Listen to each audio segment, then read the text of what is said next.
President Trump's signature economic policy is taking center stage at the Supreme Court today. The future of his tariffs hangs in the balance. Justices heard oral arguments on the case today at issue. America is once again on the verge of a major decision.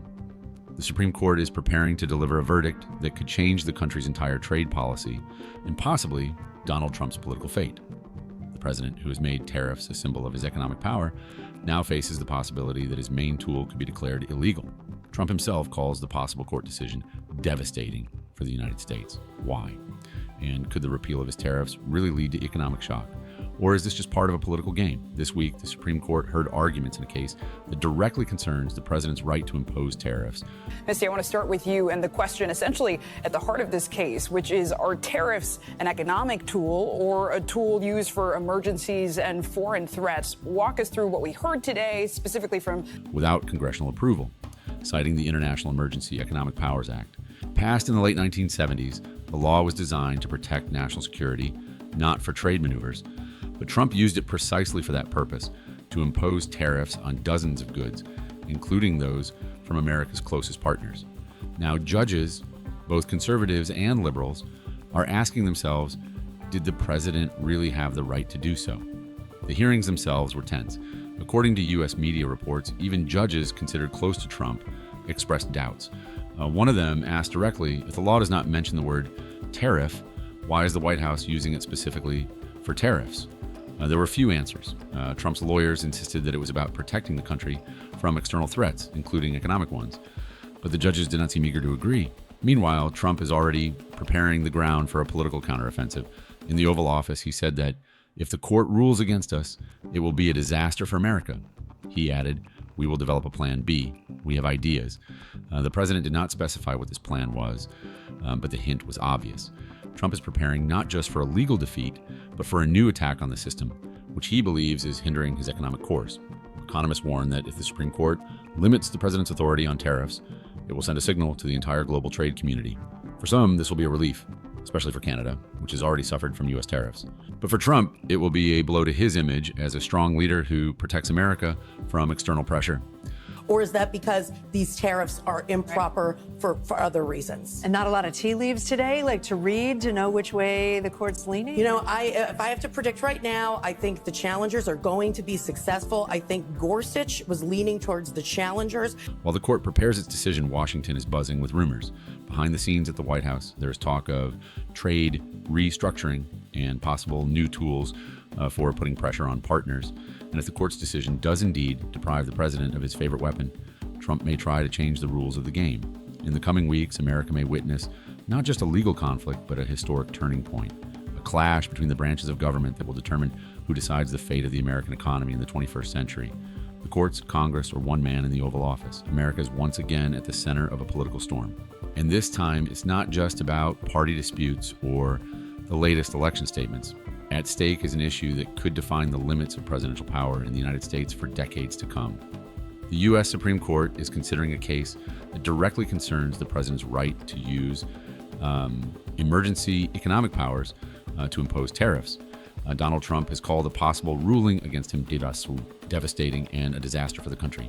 Commentary as a reason for maybe why the Supreme Court at some point might strike down the authority of the president to impose these tariffs. But behind these loud words lies a much more complex and disturbing reality, a struggle for control over America's economic course, in which legal, political, and ideological lines are intertwined in a tight knot. When Trump first used the International Emergency Economic Powers Act, i.e. EPA, to impose tariffs, lawyers and analysts spoke of an unprecedented move. The law, passed by Congress in 1907, was originally designed to allow the president to respond quickly to external threats, such as blocking the assets of foreign countries that support terrorism or imposing sanctions against hostile regimes. However, Trump used it differently, as a trade policy tool. He declared an economic emergency and imposed tariffs on a range of goods, arguing that excessive imports threatened national security. The issue was particularly acute with regard to Canada and China. According to official documents, the White House stated at the time that cheap Canadian aluminum and steel products were undermining the economic stability of American manufacturing. Later in 2020, the president added to this list a whole category of goods related to pharmaceutical and chemical production, including those that, according to him, could be used to make illegal drugs, in particular materials used in the production of precursors for fentanyl were subject to tariffs. This decision caused sharp discontent in Ottawa and even a temporary cooling of relations between the two countries. Now, years later, the Supreme Court must decide whether Trump had the right to act as he did. The focus is on two lawsuits filed by industry associations and a group of senators who argue that the use of emergency powers for trade purposes is beyond the president's authority. At the hearings in Washington, the tension was palpable. I spoke to Governor Trudeau on numerous occasions, and we'll see what happens, but it just sets up so good for them. Look, the people would pay much less tax than they're paying right now. They'd have perfect military protection. American media reported that the courtroom was packed with journalists, lawyers, business representatives, and even former administration officials who had gathered to hear the arguments of both sides. The judges asked questions, making no secret of their skepticism. One of them noted that the text of the law does not mention tariffs, and asked if the president can declare a state of emergency for any economic reason, where are the limits of his power? Into which the administration representative replied that in the 21st century, the economy and security are inseparable. However, this argument sounded familiar. It was the same one Trump used to justify his tariffs back in 2018, stating that economic dependence is a modern form of vulnerability.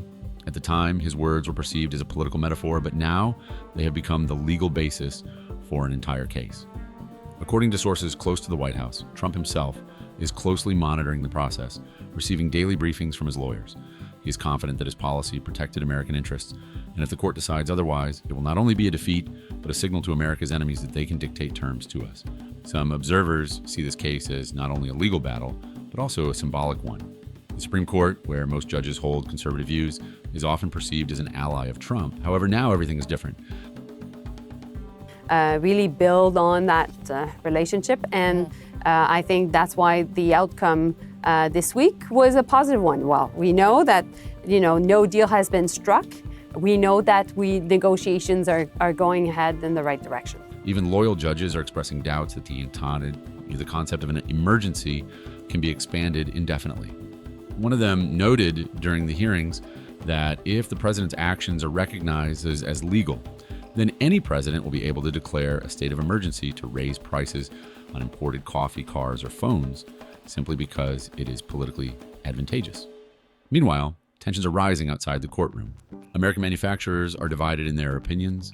Some companies, especially in the steel and aluminum sectors, support Trump, arguing that tariffs have helped restore jobs and strengthen national industry.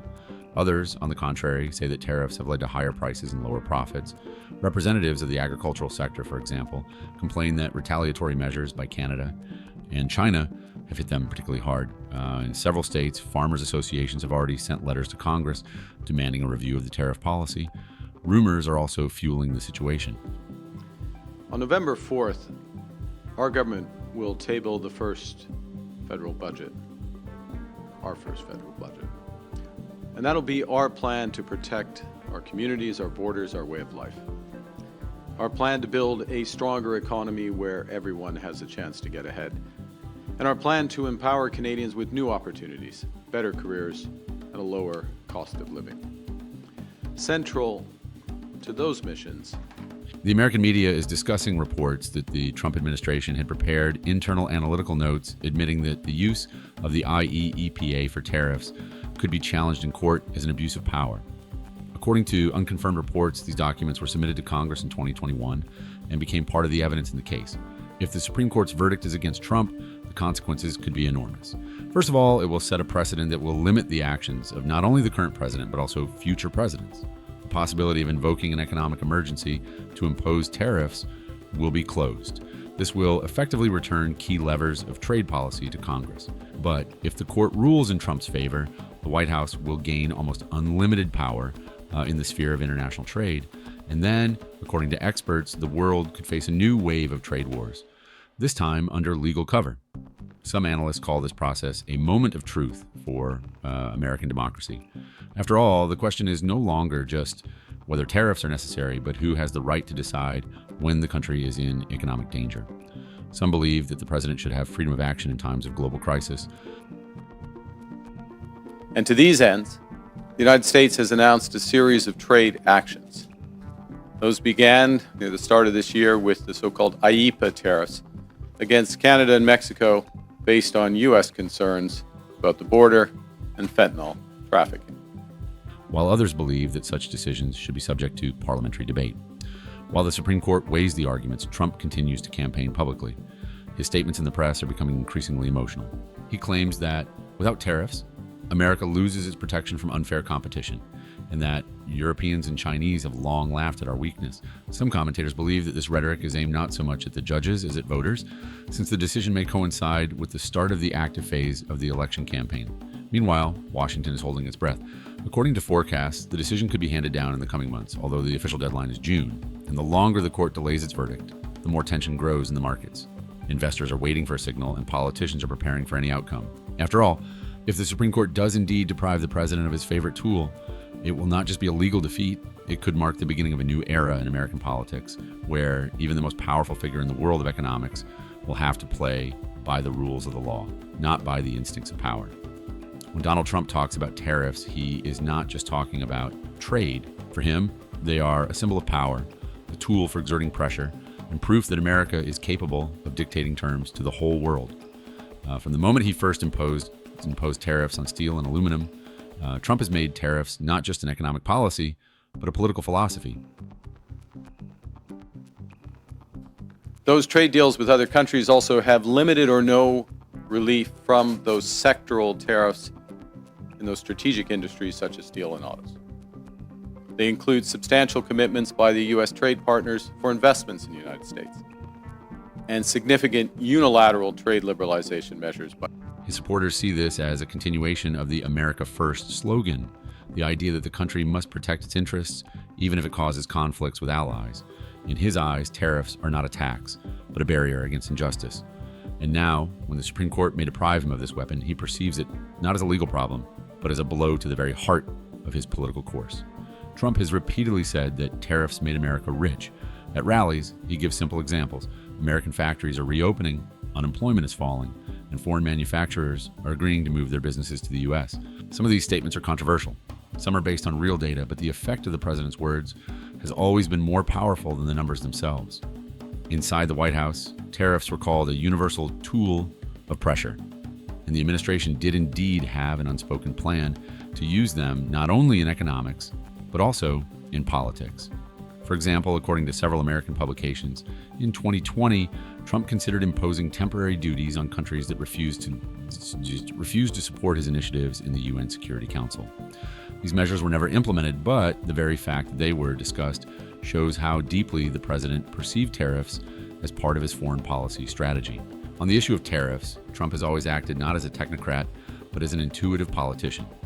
He spoke in a language that his voters, specifically, under the new U.S. approach, countries must now buy access to the world's largest economy through a combination of tariffs, investments, unilateral trade liberalization, and policy changes in their home markets. Workers, entrepreneurs, people tired of globalization could understand. For them, the word tariff sounded like justice. And even when economists warned of possible risks, Trump simply replied, "We are losing billions because of unfair trade. It's time to get that money back." This is rhetoric that mixes facts with emotions, but it worked. His electorate perceived tariffs not as an economic experiment, but as a restoration of national pride. Now, as the Supreme Court considers the legality of these measures, Trump is once again building his line on emotions. He calls tariffs America's shields and claims that their abolition will lead to new dependence on foreign supplies. According to reports from his inner circle, the White House is already preparing a scenario in case of an unfavorable decision. The United States has also imposed substantial trade actions on the Canadian lumber industry. Now, in recent weeks, the United States has agreed a series of trade deals with a variety of countries. And these deals have several aspects in common. First, baseline tariffs that cover a broad range of goods and services that are substantially higher than those U.S. tariffs that existed before. This plan, which Trump mentioned in passing, includes the creation of an alternative mechanism for regulating imports under the guise of an industrial resilience program. In essence, this would be a workaround. If tariffs cannot be imposed directly, insurance fees can be imposed on imported goods to protect the domestic market. Economists close to the Republican Party warn that such a scheme would be controversial, but possible if the court does indeed limit the president's powers. Some analysts are already calling this Plan B, although the White House has not officially confirmed its existence. One expert said in an interview with Fox News that if the court rules against Trump, the president will try to use the powers of the Treasury and Commerce Departments to create new regulatory mechanisms. In essence, this could lead to the same policy, only under a different legal pretext. But beyond the legal debate, the main question remains, what will happen to the U.S. economy if tariffs do disappear? The consequences could be mixed. On the one hand, lower tariffs will make imports cheaper, which means lower prices for many goods. In a positive and very important development earlier this month, just a few weeks ago, the United States reaffirmed a core commitment to our free trade agreement, CUSMA, by reinforcing that those Canadian exports to the United States that are compliant with that agreement, that are compliant with CUSMA, will not be subject to U.S. IEEPA tariffs. This is especially important in a context where inflation remains one of the main problems. On the other hand, thousands of businesses, especially in the steel and engineering industries, will find themselves without their previous protection. Some experts believe that within a year of the possible abolition of tariffs, the unemployment rate in industrial states could rise by 2 to 3%, and the effect could be even more pronounced on the international stage. Canada, which was one of the first victims of Trump's tariff policy, officially welcomes the review of the approach, but does not hide its concerns. Ottawa fears that even if the Supreme Court limits the president's actions, Trump will find other ways to pressure his partners. Behind the scenes in the U.S. Congress, there is talk that the president is already preparing draft new agreements on voluntary export restrictions, in fact, a hidden form of tariffs only with the consent of the other party. China, according to analysts, is watching the situation with particular interest. If the Supreme Court rules Trump's actions illegal, Beijing will have a powerful diplomatic argument against U.S. trade policy. This could strengthen China's position in negotiations with other countries, especially within the World Trade Organization. But at the same time, as some experts note, the cancellation of tariffs will not necessarily lead to an improvement in relations between the two economic giants. In a positive and very important development earlier this month, just a few weeks ago, the United States reaffirmed a core commitment to our free trade agreement, CUSMA, by reinforcing that those Canadian exports to the United States that are compliant with that agreement, that are compliant with CUSMA, will not be subject to U.S. IEEPA tariffs. On the contrary, Trump may respond with new forms of pressure, such as investment restrictions or technological barriers. For his domestic audience, Trump is turning this legal dispute into a symbolic battle. He emphasizes that the Supreme Court could take away America's economic independence. His supporters in Congress are already saying that even if the court rules against the president, they intend to amend the law to restore these powers to the White House. Thus, even a potential defeat could be used by Trump as an excuse to mobilize the electorate and put pressure on lawmakers. Financial markets are reacting cautiously. The industrial index is fluctuating, and analysts are recording increased volatility. Investors are unsure whether to factor a return to the era of free trade into their forecasts or to expect a new phase of uncertainty.